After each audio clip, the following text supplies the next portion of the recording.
In the 1970s and 1980s, America fell under the spell of a voice that sounded both powerful and fragile at the same time.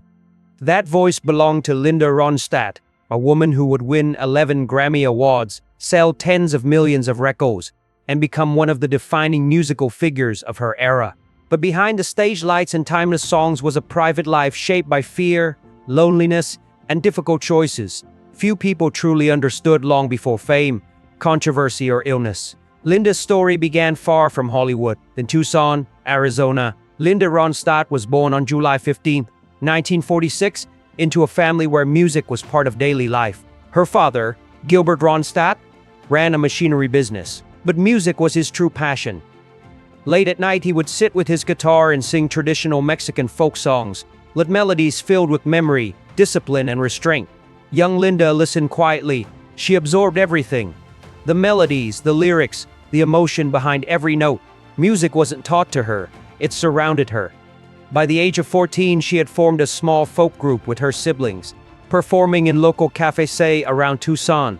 When Linda told her father she wanted to move to Los Angeles and become a professional singer, his reaction was not pride, but fear. Gilbert understood the music industry too well.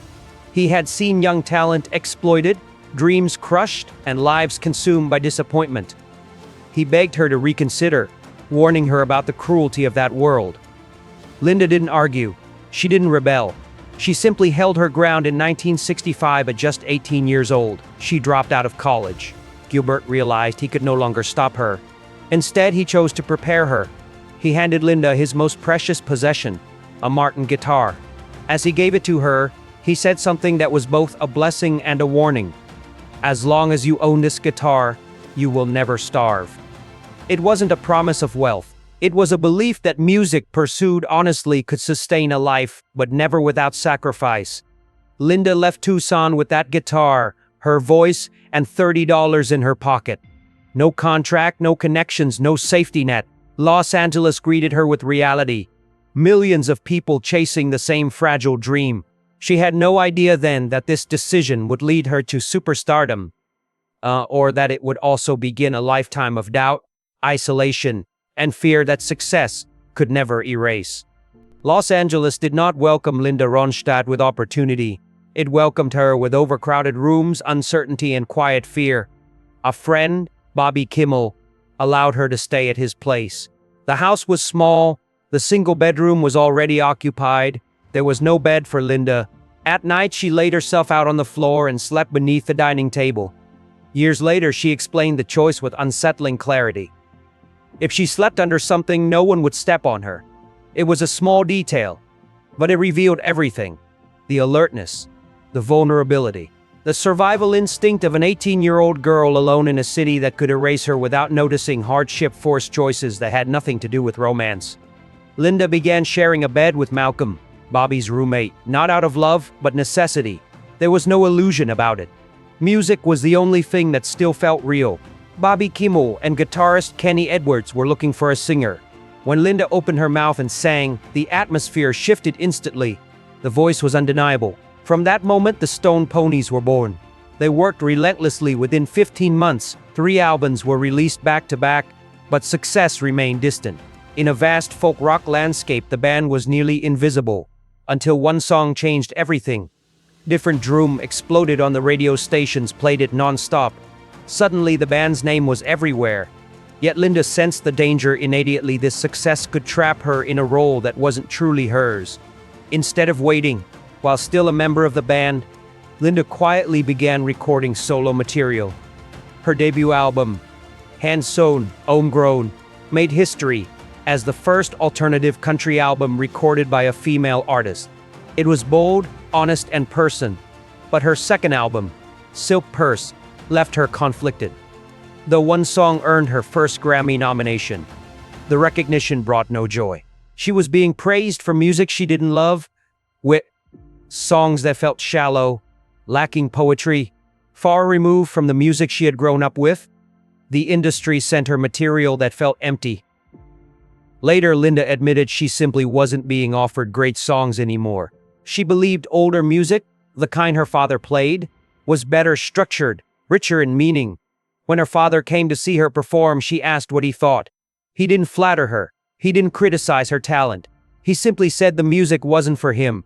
And that truth cut deeper than any bad review. Linda was rising toward fame while singing songs neither she nor the most important man in her life truly respected. That quiet conflict began eating away at her artistic spirit, even as the path forward seemed irreversible. Then, almost by accident, another turning point arrived. As Linda Ronstadt continued pushing forward, her career entered a strange in-between phase, and not yet superstardom but no longer obscurity. She was touring constantly, searching for better songs, better musicians, and a sound that felt honest. Around this time, her manager received a demo tape from a young drummer named Don Henley. But when she later heard him play Tuvit the Troubadour in Los Angeles, she recognized something more important than perfection: potential. Linda hired Henley for her touring band. Soon after, another familiar figure from the Los Angeles music scene joined the tour: guitarist Glenn Frey. Separate hotel rooms were a luxury no one could afford. Night after night, city after city, Henley and Frey shared the same cramped hotel room. Those rooms were hot, temporary, and uncomfortable. But inside them, something rare began to form. The two young musicians started writing together, trading ideas, testing melodies, sharpening lyrics. No audience, just ambition and instinct. It was there, far from the spotlight, that the foundation of egos quietly took shape. Eventually, Henley and Frey came to Linda with the truth. They were leaving to form a band of their own. Linda didn't try to stop them. She understood: step away and find your own voice. She supported their decision even though it meant losing two key members of her touring group. Few people realize that the origins of one of the greatest rock bands in history trace back to hotel rooms shared while touring with Linda Ronstadt. As Henley and Frey walked toward their future, Linda was approaching her own defining moment. In 1974, Heart Like a Wheel was released. The album was the result of years of frustration and struggle. Battles for creative control, for stronger songs, for production that reflected who she truly was. When it arrived, the response was immediate and overwhelming. The album shot straight to #1, You're No Good. And When Will I Be Loved dominated the charts, becoming the sound of an era. That year, Linda won the Grammy for Best Female Country Vocal Performance. She had officially entered the realm of superstardom, but behind the success, something was wrong. Night after night on stage, Linda carried a quiet terror no one could see. Her manager noticed it first. She would look out at the audience and imagine the worst, that they were whispering, judging, mocking her voice. Later, Linda admitted the truth. She had never believed she sang well enough. She avoided eye contact with the crowd. One of the greatest voices of her generation was haunted by relentless self-doubt. Inside her mind, a single question echoed endlessly: am I really good enough? Her solution was simple, almost fragile. Before every performance, she told herself 2 words: breathe, then sing. And so she did, pushing forward through fear, even as success grew larger than anything she had ever imagined.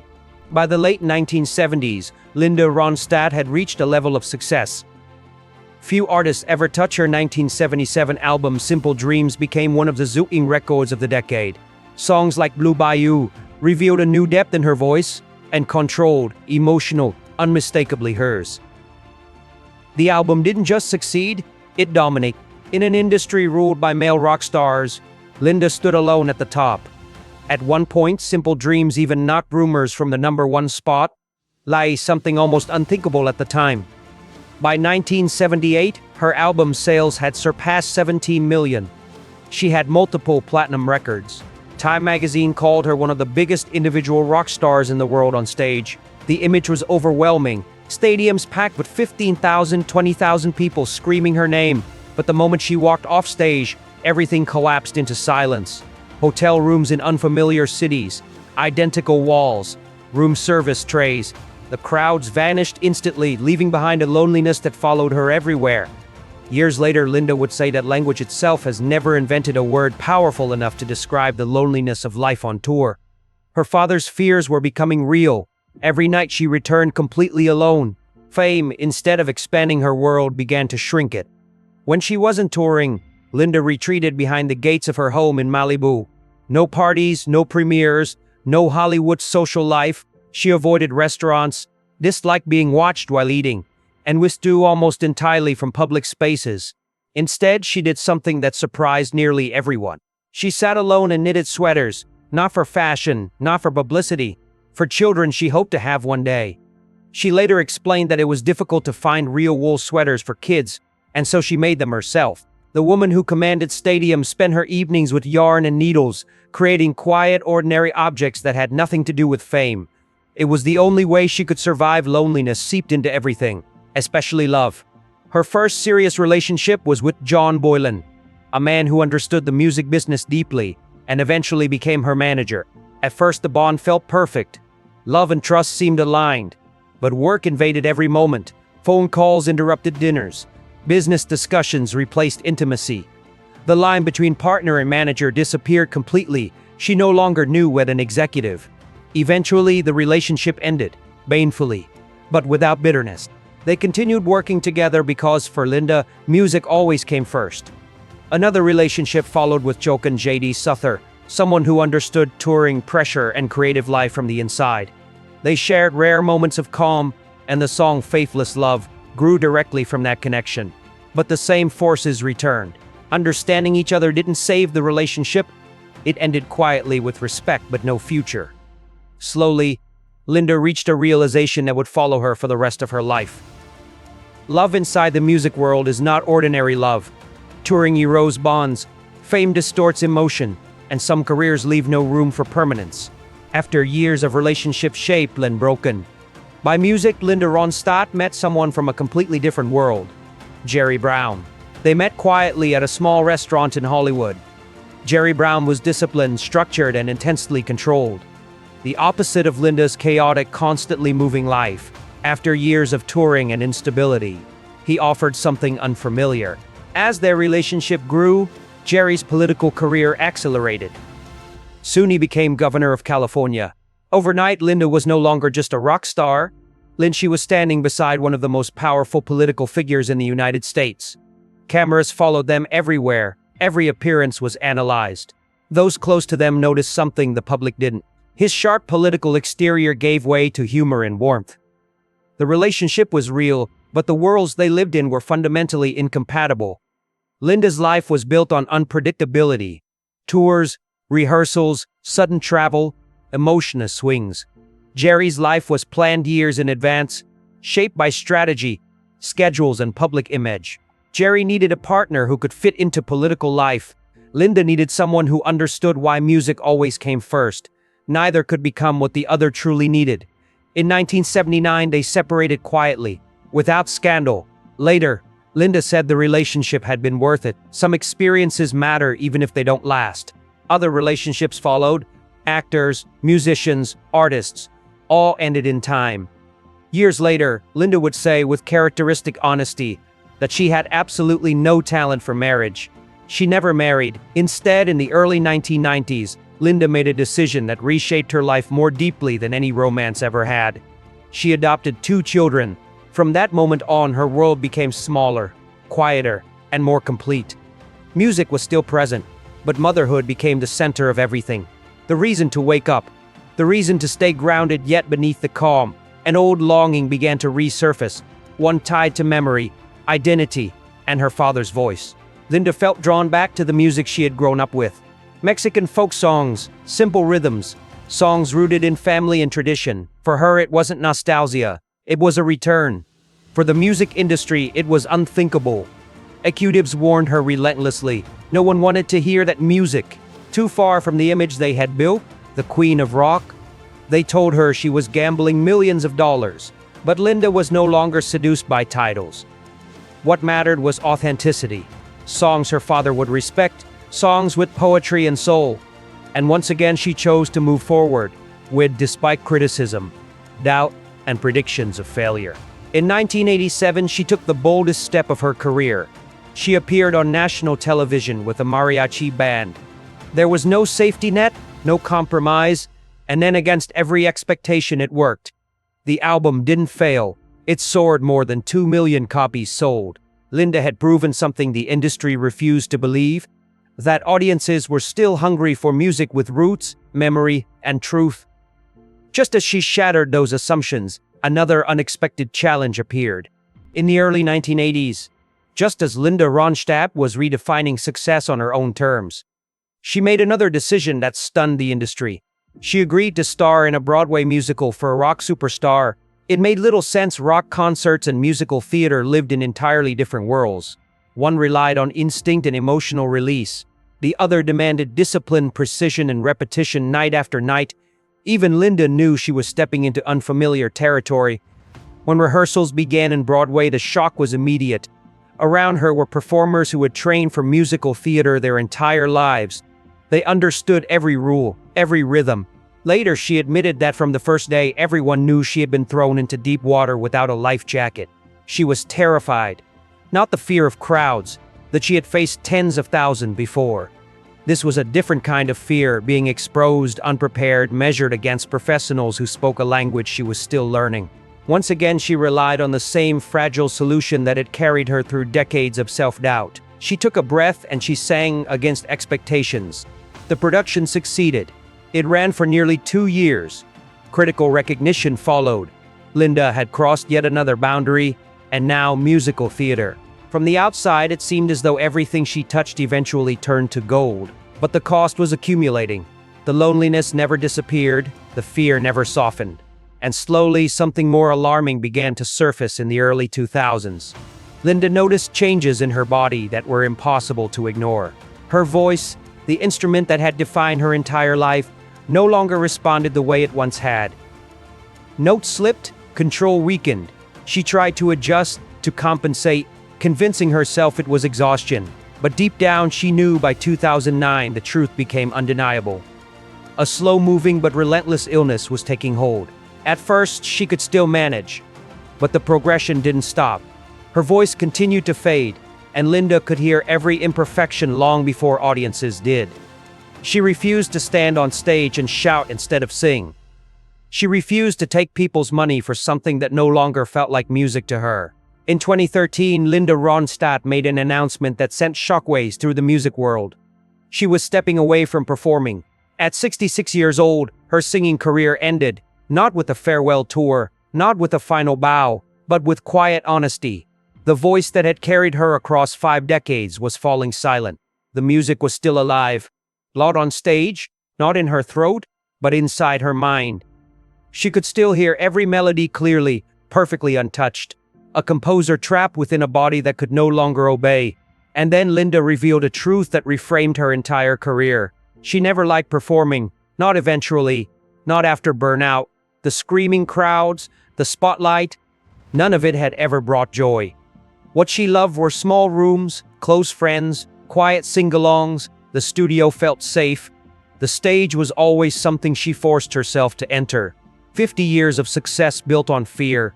And in the most ironic way imaginable, the illness gave her something she had never allowed herself before: permission to stop. The disease did not arrive loudly. It moved slowly, patiently, taking things away one by one. Hearing became difficult. Balance required concentration. Walking was no longer instinctive. Even the movement of Linda Ronstadt's eyes began to betray her. The loss was gradual, but relentless. Yet inside her mind, something remained untouched. It was still there, clear, complete, and alive. The melodies played perfectly in her head, even as her body could no longer release them into the world. A lifetime of sound preserved in silence. Then Linda said something that reshaped the way many people understood her entire career. She admitted that she had never performed because she loved the stage. She performed because she loved the music. The crowds were never the reward. They were the obstacle she learned to endure. From small cafe face in Tucson to her final performance decades later, that fear never disappeared. She stepped onto stages not to be seen, but because the songs demanded to be sung. And when her voice could no longer meet that demand, she stepped away in a strange way. Parkinson's disease gave her relief. No more stages. No more forcing herself through terror before every show. The permission to stop was almost a gift, one she had never allowed herself to take voluntarily. The story circles back to 1965. An 18-year-old girl leaving home with $30 and a Martin guitar, a father's warning wrapped inside a blessing: you'll never starve. He was right. That guitar fed her in every sense. Not just financially. though her success was undeniable. Over a 5-decade career, Linda Ronstadt earned 11 Grammy Awards, an Emmy, multiple American Music Awards, induction into the Rock and Roll Hall of Fame, and recognition from the Kennedy Center. She proved women could dominate rock music in an era that expected them to stand behind men. She brought Mexican folk music into the American mainstream. She conquered Broadway without formal training. But her father's fear had also come true. The cost was loneliness, identical hotel rooms, relationships worn down by distance, being recognized everywhere but deeply known by almost no one, evenings spent behind closed gates in Malibu, reading, knitting sweaters, searching for quiet in a life built on noise. Linda never married. Instead, she built a family on her own terms. She adopted 2 children, Mary Clementine and Carlos, and centered her life around them once the spotlight faded. Her world grew smaller, but it grew whole. Today, Linda lives quietly, far from stadiums and cameras. The voice that once defined an era is silent, but the music has never disappeared. It lives in recordings passed down like heirlooms and artists. She influenced, and in the private world of her own mimete, she traded stability for music, marriage for independence, comfort for authenticity, and loneliness for legacy. When asked whether it was worth it, Linda never offered long explanations. She simply said she had lived fully. Sometimes the people who love us most are the ones who hand us the tools to chase our dreams, even when they know those dreams will hurt us.